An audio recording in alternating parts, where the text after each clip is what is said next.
episode of Discourse and Vision. I am Priscilla. Now, in recent weeks, or say in the last few days, I have heard an encouraging news. Yeah, fuel prices has reduced. There has been a public notification, a public statement from the Dangote refinery stating this, particularly about the MRS filling station.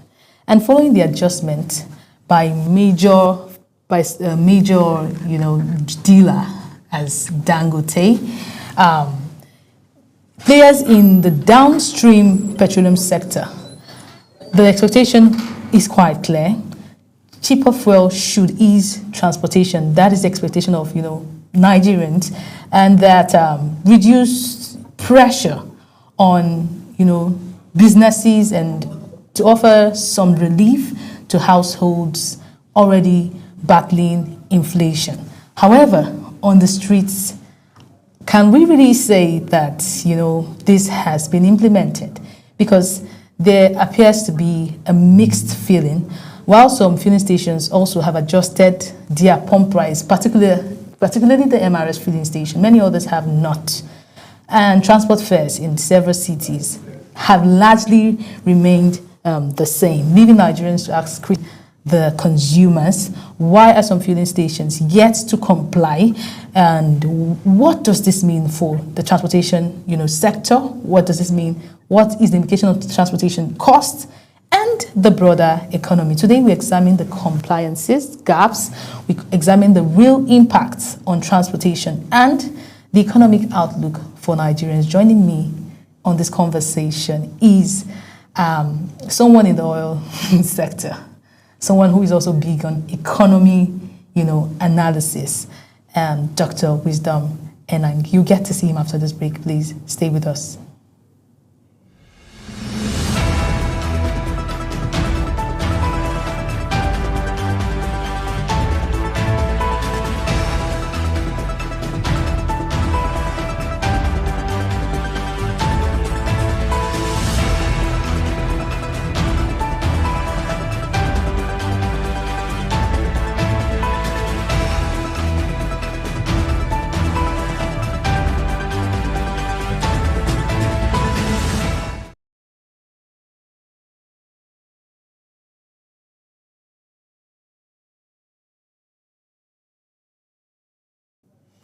Thank you very much for still being here with us. So, before we went on that break, we said we're joined with a senior. All right, thank you very much. I think we will split this analysis into parts, and that is the economic drivers and perhaps the survival factors, right? And if you look at the economic drivers, a number of things could pretty much have led to this. Number one is the scale of production that the Dangote is trying to, ramp up to, and of course, from the standpoint of asserting market dominance, means that it needs to assert itself, right? Pick a season that is typically known for full scarcity, long queues, right from the 1970s. Pick such a season and assert itself as a dominant stabilizing factor in the economy. Clear all doubts. For example, the doubt from the NMDPRA that the Dangote is only able to supply 36% of Nigeria's consumption. Clear that doubt by saying, look, not only have we picked the most difficult season, but we've also affirmed that we picked the most difficult season. We have stabilized supply, there's no scarcity whatsoever, and we have also crashed prices. So it's more like an economic statement if you want to look at it. But also that is also occasion, if you like to say, or provision, for lack of a better word, by the fact that we have, declining crude oil prices. So that creates a real ambience that you may want to leverage. One may want to leverage for such an economic statement. The oil prices are declining, but more importantly, I think we have more or less a stable FX regime, because typically the pressures on demand for FX during the festive periods and also in preparation for the back-to-school periods in January means that the currency demand is high and Naira always takes a dip. However, with the aggressive defense of the Naira by the CBN, the there is perhaps a stable macroeconomic outlook for the Dangote to then go in and crash prices. Now, what we do not know is if the crashing price is synonymous with him making gains. And that's the different thing altogether, because this is the thing. If you look at the conversation from Dangote, he said, we're not making gains, but we're going to make sure we survive in the markets. If they, and we pray that the distributors, marketers, will make more losses. So they say they're not making gains either. So it looks like a stoop to conquer approach, where they need to survive the markets. They need to survive the marketers who are hell-bent on continuing for importation. And so they've chosen a time where it is, there's going to be the right ambience, the right factors to crash the market, perhaps take a hit on profitability, but crash that market so that marketers who have lost will learn their lessons and prefer domestic options than the imported option. But the question is, how sustainable is this going to be from an economic standpoint? What does that mean? Are we taking price dips now and consumers are celebrating already? Or and then later on in the year, we're going to now pay for that price dip should the Dangote assert itself as a monopoly?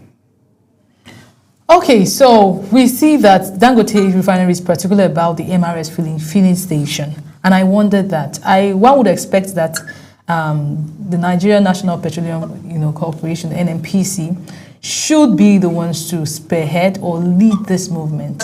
But then I asked someone, even as at today, their pricing is not, the recent decline in the price has not been implemented in the NNPC filling stations. Why is this? Where does this place us as a nation? And, especially with matters like this, knowing that the NNPC is supposed to be in charge of things like this. All right, thank you. I think one thing you need to understand is that this, like I said, it might be solving, the economic headwinds. However, this is more of a survival battle, and it's more of an economic statement. So the Dangote has looked at the pricing, and the free market system, anybody. What you're saying is basically if somebody sells a bag of rice for 70K and someone is selling that same bag of rice for 10K, everybody can decide to do what they want. And the Dangote is saying, look, we're going to seize this opportunity to show that not only can we undercut the market, whatever if that means we're making a loss, so be it. But we're going to undercut that market and we're going to establish supply. So there's a trade-off. You are setting authority, but with very little review to profitability. Now you're asking why the MRS has been in partnership. I think Adova and other, and other outlets are also in partnerships. So I think typically you will start with the MRS and then roll that over. You're asking about the NNPCL. Now the NNPCL have their own refinery, and they can only price based on the price benchmark of their refinery under a free system. The Dangote doesn't set prices for them. The Dangote sets the price for their own commodity. However, because the Dangote is more like the ocean compared to other outlets, the Dangote pricing becomes a governing factor when it comes to pricing. So I understand why we're expecting NNPC to follow suit, but I'll tell you, NNPC has a choice. If that price margin that Dangote is discussing about means a loss for NNPC, NNPC would do that at the expense of reintroducing subsidy at their own end. But if not, then we'll see the price disparity between the NNPCL and the Dangote, meaning that the NNPCL will be pricing much higher. And actually, we can't be expecting both of them to be the same price, because you're comparing apple against oranges. Basically, NNPCL is quite smaller. The economies of scale, the leverage of networks and contacts, and the ability, the bankability that the Dangote has in its contracts, crude supply contracts. The NNPC doesn't have it, so you cannot expect the NNPCL to be able to price as low as Dangote. They may come close, but the question on our minds is, coming close, will that mean that they're coming close having introduced subsidy, or would that mean they're coming close still remaining profitable? That's the big question on our hands. What is the job of NNPCL in Nigeria? That's the question I really want to ask. Because it sounds like it has totally been privatized. It's not something that should favor us or should work for us as a nation. So what is their job? Right. So the new leadership of NNPCL did make it clear that they were going to step away, right, from the interventionist role, from the role of intervening into the economy, and they were going to merely be focused on making profits. And that's why they have done a very detailed review of their entire decisions leading forward. So, the management of NPCL is changing, and their philosophy is changing more to suit the private nature, because they're looking towards being listed on the stock exchange ultimately. So are we saying that the MRS at this point wouldn't make profits, even if they go ahead and sell at the price that Dangote Refinery has asked them to sell? No, but let's understand the value chain. The NNPCL are a producer, and so they can only benchmark their benchmark of the price of PMS supply would be versus whatever price makes it profitable for them when they're producing. Now, that's a different conversation from MRS. MRS is a marketer, the middleman. The MRS doesn't produce, so MRS takes from the Dangote, so they're only worried about the margin between what they get from Dangote and what they supply the public. If you're looking at who takes the impact, if there is any loss along the value chain, it will be the Dangote refinery. The MRS, even if they pick at 100 naira and sell at 105, 5 naira per liter, they still make a gain. So ultimately, you can't compare both. The NNPCL as an outfit sells the the PMS that they refine. And so the question will be, what is the cost of production of PMS at the NNPCL filling station? And does that mean if they sell at the price or around the price point that the Dangote has prescribed for itself, would that mean a subsidy or would that mean a loss? Well, that's not quite clear. If you say the NNPCL sells the PMS, do they sell it to the Dangote refinery? No, what I'm simply saying is that the PMS that NNPCL quotes, they're not buying from the Dangote, they are refining their own at their own refinery and selling or sourcing it somehow. So the question is, whether it's, let's even decentralize the conversation away from NNPCL. Let's ask ourselves, what about Water Space Refinery? How much are they going to sell theirs? And the question is, if they sell at the price that Dangote has prescribed, is that below their production costs or is that above their production costs? Does that mean a loss or a gain? It's the same question, because everyone has been saying that Dangote is undercutting the market to assert dominance, right? Which is kind of ironical at a time where there's typically shortage of fuel supply.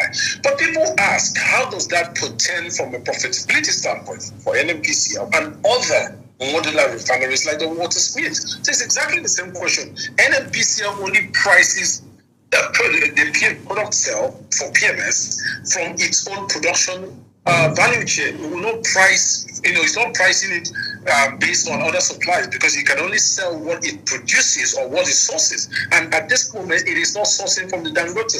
The other narrative would have been different if NNPCL now says, okay, we're going to join other maybe the MRS and then source from the Dangote and sell. Then that's a different conversation. So if we have a Dangote able to beat this price down, don't you think the NNPC should humble itself and go and ask what is the secret? But that is left for the leadership. But I'm only telling you that as is, from what I do know, the NNPCL sells from. It's just like you saying someone sells egg in the market at a certain price, and you're producing egg. You've got an outlet that produces egg, but this is the price you can sell because of your own cost. So the thing is, where will we have right? So let's look at it from a long-term standpoint. Let's forget about the economic short circuitry. If we all do that, if there is no competition and everybody just closes shop and goes to Dangote, we are sleepwalking into meeting all the conditions for monopoly. And if that is met, he can change the prices tomorrow and begin to sell at 2,000, and there'll be nothing to compete against him or to even benchmark his production. So ultimately, we are looking at it. Is it a short-term relief with profound long-term consequences? I.e., we saw that in the cement industry. So everyone is looking at it, right? What should be the strategy? Should we hold to see the long-term direction, or should we close shop and then rely only on him? But the long-term impact of that could be catastrophic from a sustainability standpoint. That is quite insightful. Okay, let's delve into another angle of this whole thing. Now, the price of fuel has gone down. It's expected that we see a reduction too in the prices of transportation across the country. Do you see this playing out in any way? Being that we're still considering if this is a long-term or short-term, relief. Absolutely. I think your answer is implicit within the question itself because you need to understand that prices reflect immediately upwards, but are very sticky downwards. What does that mean? When the macroeconomic conditions necessitate an inflation in price, it will go up the next minute. There's no doubt. You've seen that in the dollar markets when you're calling someone for dollars, it tells you it's 1.3. By the time you arrive, it's telling you 1.5. And that's sorry, there's no dollar. But when they come down, you typically ask them the same people and they say, well, I bought it for 1.5, so I can't make so much of a loss. I'm going to sell it 1.450. So it's the same thing.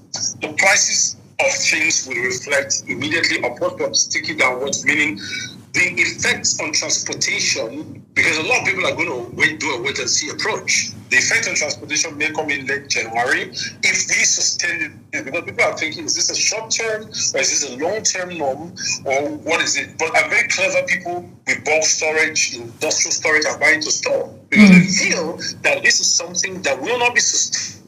And at the slightest opportunity, it will reverse. And also remember that the leadership of the NMDPRA has just been changed. So we do not know how the leadership is going to respond. Now, let's even take a cue. Let's take a step back and reflect what happened and why we're here. The former NMDPRA leadership relied on the awarding of import licenses for PMS as a means to benchmark Dangote's prices.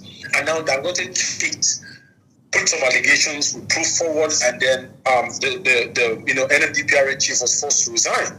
But that doesn't remove the challenge that still subsists. That as a nation, without any functional refinery, state-owned refinery or scale, that we rely on import as a way to put a price benchmark against domestic refineries. And so right now, we do not know if the NMDPRA's new chief is going to respond with something a little bit more sustainable than that.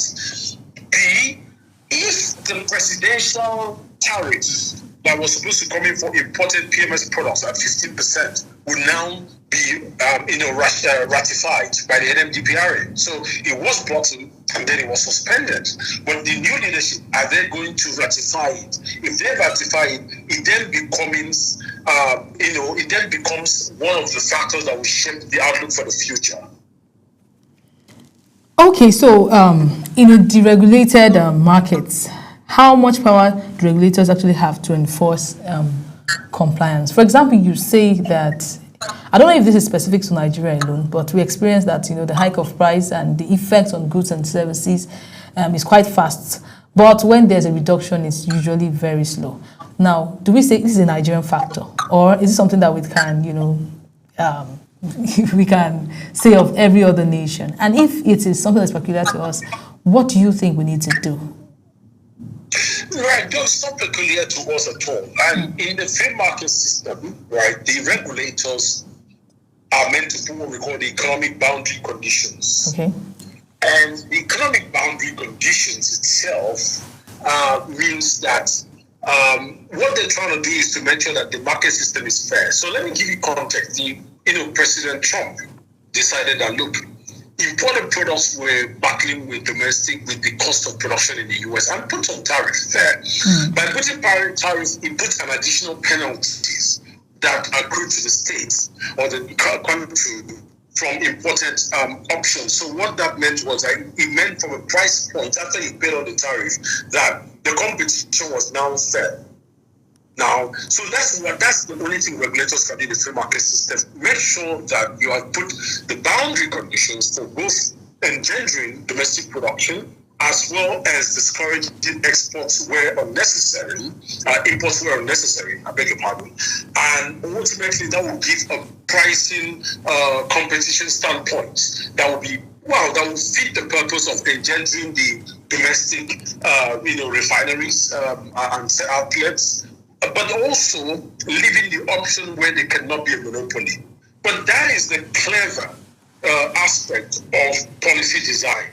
The regulators new coming in haven't seen the boundary conditions on ground that has actually held, which is using imports as a way to checkmate prices. They need to come in and create a new framework, very sustainable, very production engendering for domestic refineries that will be sustainable and ultimately will usher Nigeria to a point where we are net exporters of PMS and AGO.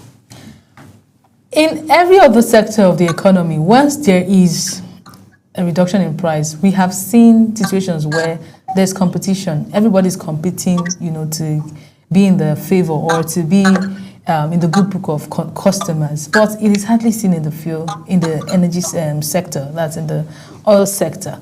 Why would we say this is? Because for a long time now, Dangote has proven that, okay, I don't know whatever his motive is, but we expect to see that, okay, we find other competitors alongside Dangote, but it's not just the case.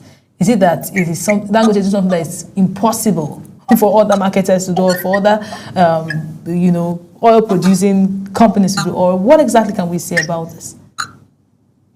Right. I mean, it's a very uphill battle, right? To put $20 billion in an environment where there's uncertainty. And I mean, we would thank the Dangote for that guts. There is an adage that says that the dollar goes where it is least threatened. And if the Dangote had done,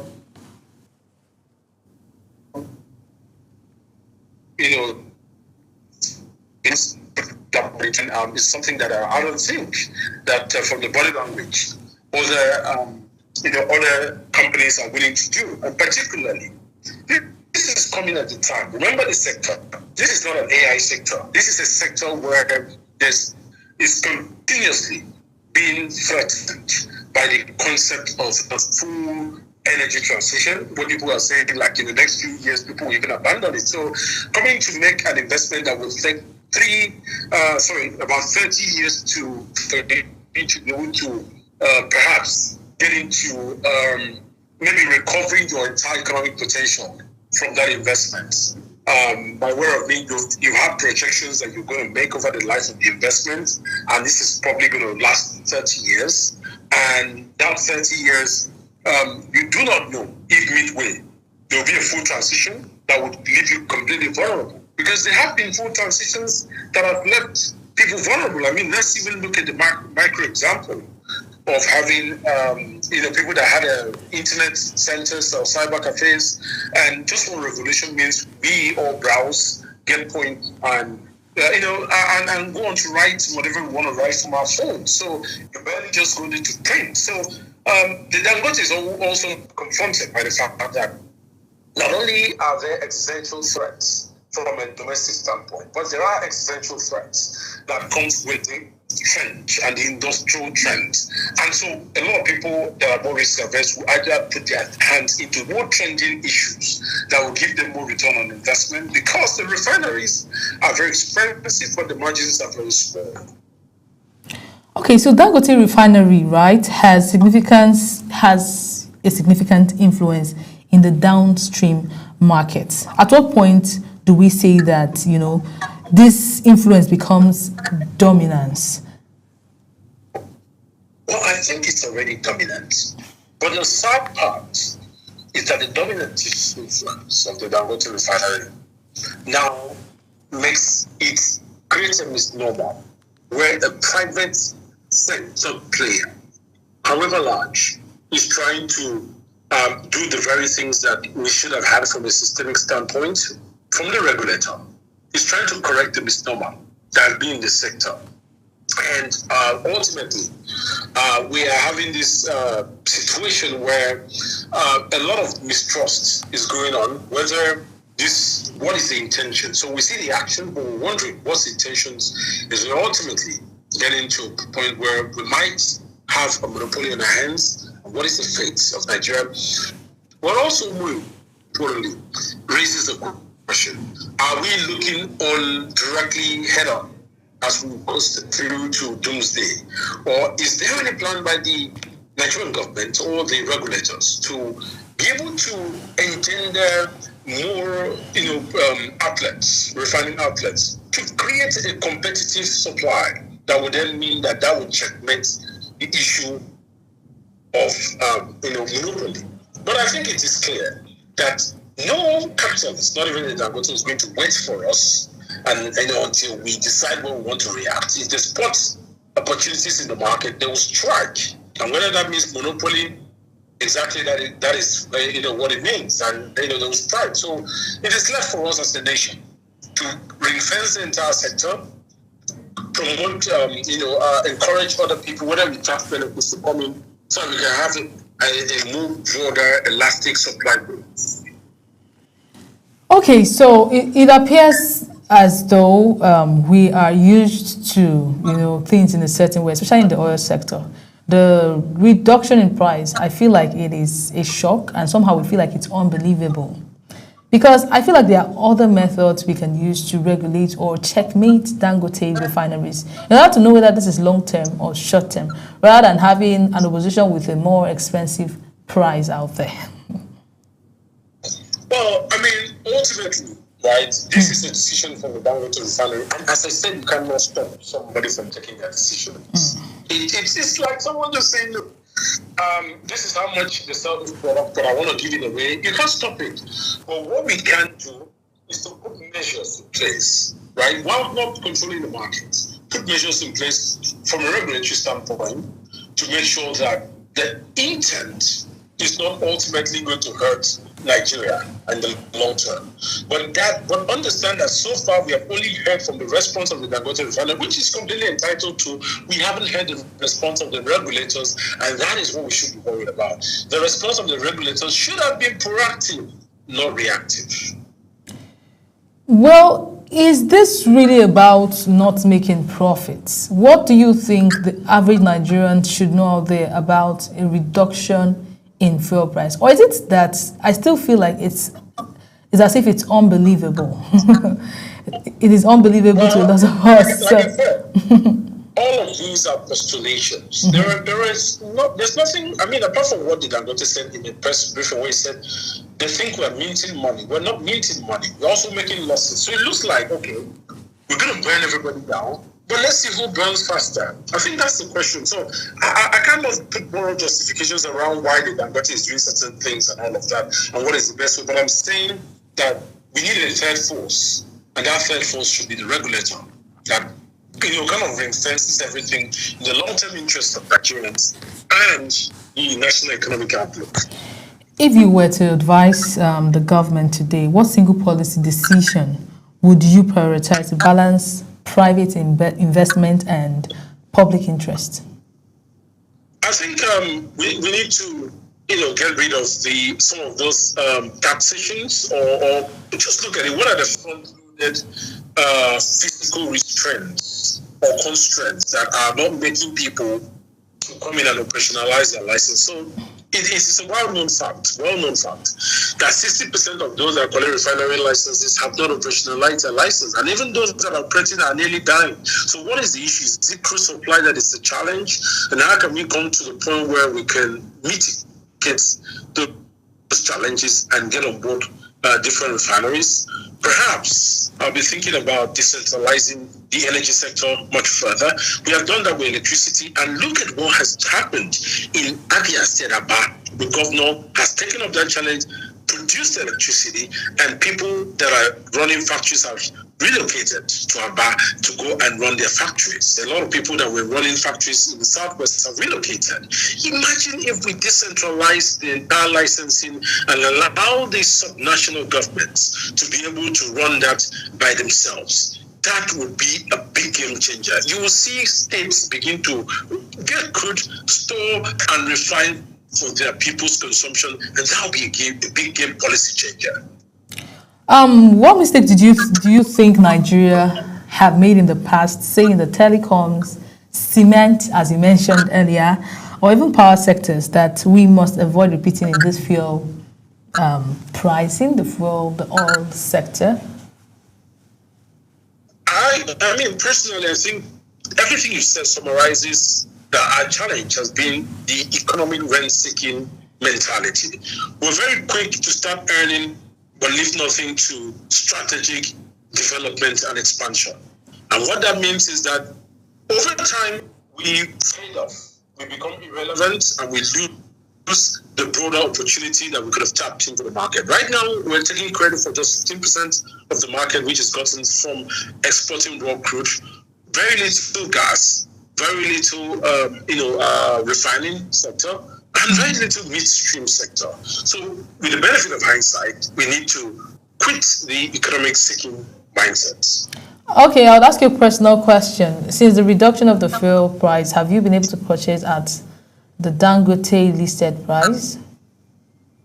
No, I haven't, but because I have personally not had the need for fuel yet, but hopefully by the end of this week, I should test and see how fast the proliferation of the new price has come into reality. So you say, we're saying now, in essence, that the common man should not feel the impact of this reduction? Well, I mean, until most of the outlets clear their stock and then buy from the same source. A lot of them have stocks that they kept hoping that there will be scarcity, and they have those stocks and they bought them at a higher price in most of the outlets right now. But it will come up. But it's just how fast it comes to various people's areas. That is something I cannot tell, right off the bat. Interesting. Interesting. I'm going to ask one question and then we'll go for a break. So, in essence, we're saying that until the Dangote refinery, or until those filling stations are able to exhaust the fueling or the fuel they have in stock, they are not expected to sell at a reduced price. And are we saying that we are giving this a go ahead to every other sector in this country? Are we saying that we cannot have policies that regulate prices instantly in this country? Is it a mission impossible? As much as then you will be operating a controlled market and not a free market. A free market allows people to do whatever they want to do, provided they're under the umbrella of the law, but also allows the flexibility of consumers. For example, a lot of people are going to queue at the MRS, not even at NNPCL. That is the beauty of free market. Free entry, free exit, free consumption, free sale. As simple as that. Okay, thank you, sir. Let's just go for a quick break. When we return, the conversation continues. Please don't go anywhere.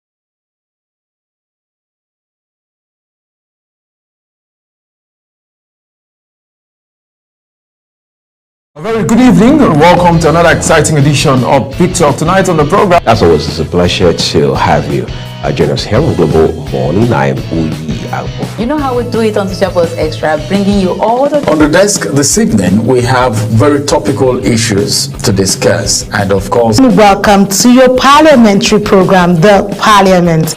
A joyful home doesn't happen by chance.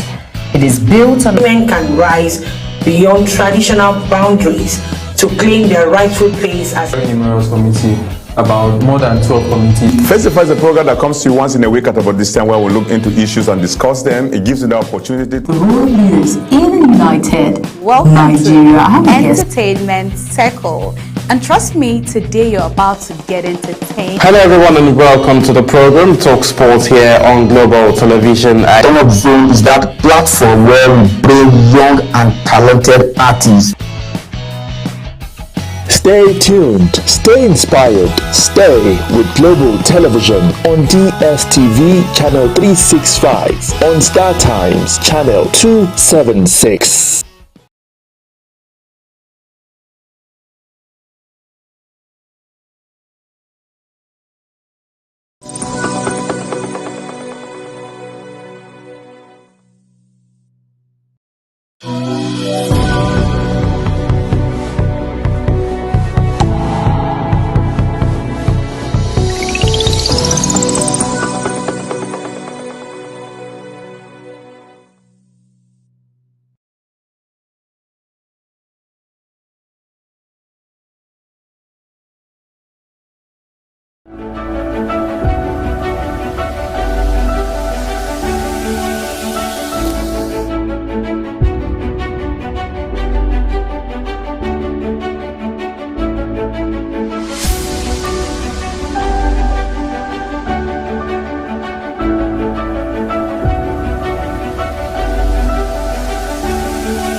Thank you very much for still being here with us. Dr. Wisdom Enang had to go, and we'll continue.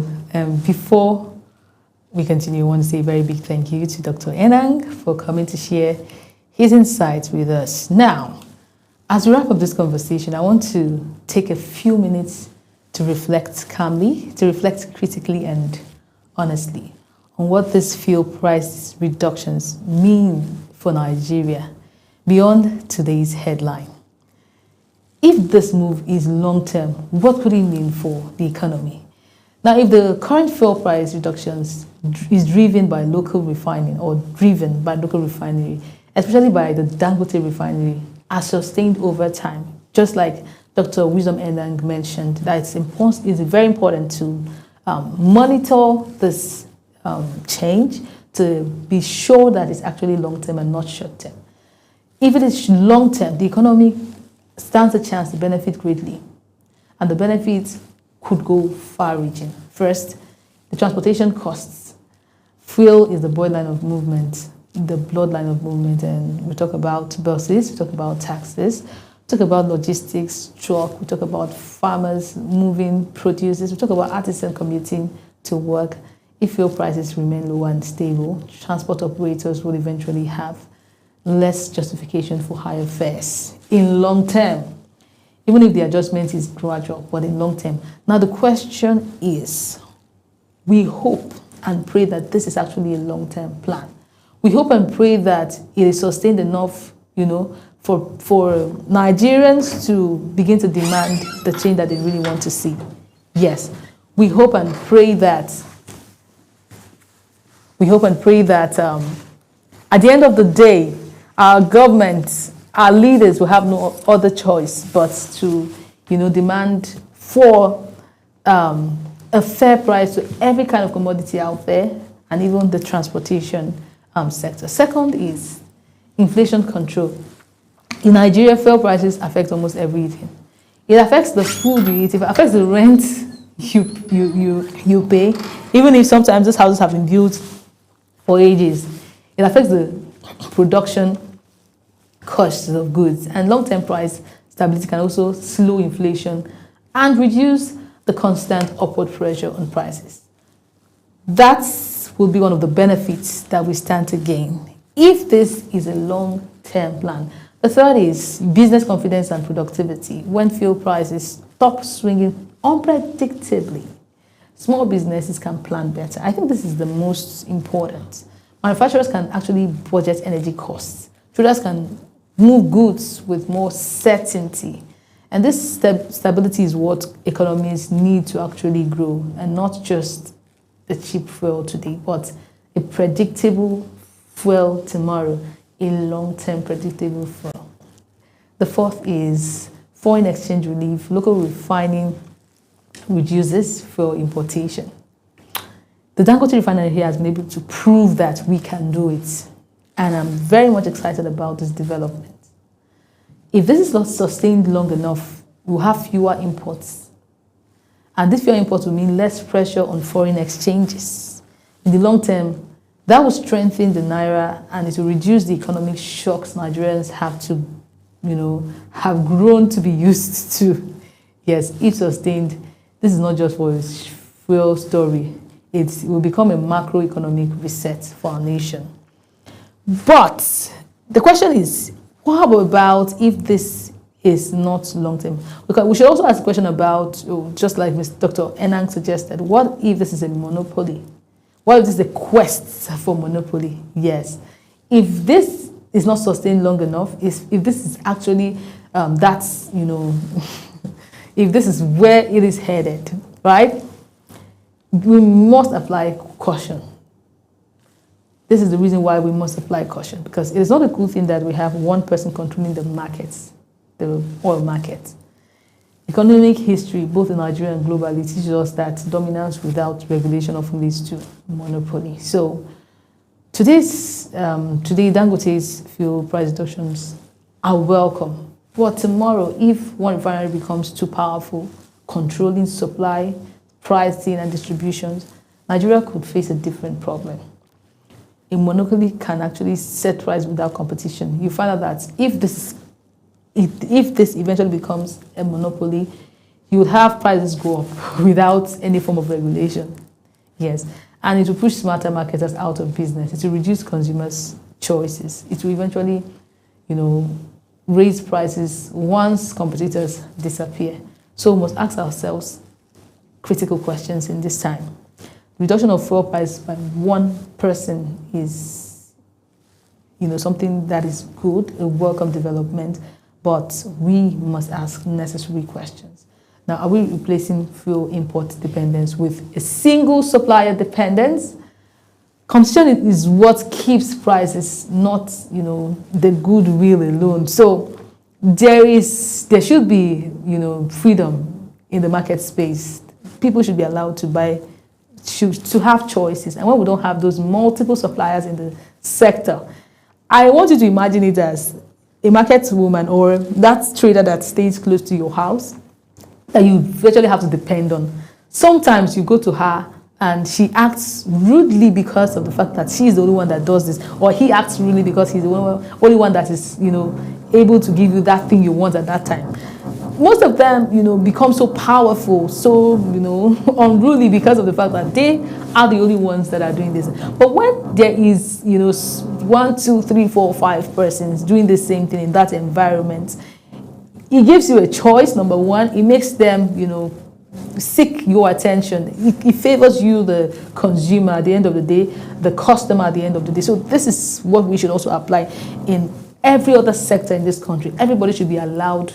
There should be competition in the market. Else, the effects will not be so nice. Now, this is why regulation actually matters. Not to punish investors per se. It is not to discourage local refining. It is to protect consumers, to protect you and I, and also to protect the economy. A strong sector is good. An unchecked private sector can become dangerous, right? So, compliance, transport, and the reality on the street. There's also the question Nigerians are asking daily. As we have heard, the price of fuel has come down in some stations. People are excited.